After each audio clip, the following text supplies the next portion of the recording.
"You look like an English major," she says to me, playfully, as if stereotyping me was her cute way of flirting. So, naturally and politely, I smile back and say, "Maybe," when really, I'm an engineer, a problem solver. And wait, English major is right? But I decide to give myself away as I pull out a giant book that reads the farthest thing from an English major possible. The irony of "don't judge a book by its cover" echoes in the silence. So yeah, I am the walking cliche of, "Oh, you use math every day. I can crunch numbers, give you the building blocks for your future, design anything from haunting stairs to firework explosions, and explain to you why everything works," when none of it really makes any sense. But if I've learned anything, it's that it doesn't always have to make sense. You can always spare change to the world. She glanced at me again, and I catch enough of a glimpse to see that she was just trying to cross my T's and dot my pupils, maybe just to try to prove some point. But the sparkling song in her scruples sings me a different story. So, I'm focused on trying to read between the lines she surrounds her eyes in. Let that sink in.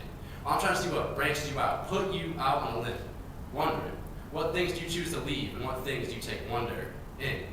What things do you draw as I shoot from the hip, and do you even look at the ripples of the rocks you skip? Well, I'm afraid to ask, what triggers the stimuli of your inner eye, and how far cross-eyed we become in our Venn diagram of thought? Because if you were to ask me anything right now, the depth of our conversation that might pursue could lose you. And I can snap your sticks with the stones I so carelessly toss, so I digress. I do this instead of that, write this instead of math, hoping I can lend you lead to fill in the many blank pages you still have left to write. So please, listen, and preserve the trees of the entangled forest that we all can't seem to get out of. Because if I've learned anything, it's that I'm still trying to blossom these branches I left bare and expand on the ripples of the rocks that I sometimes skip along.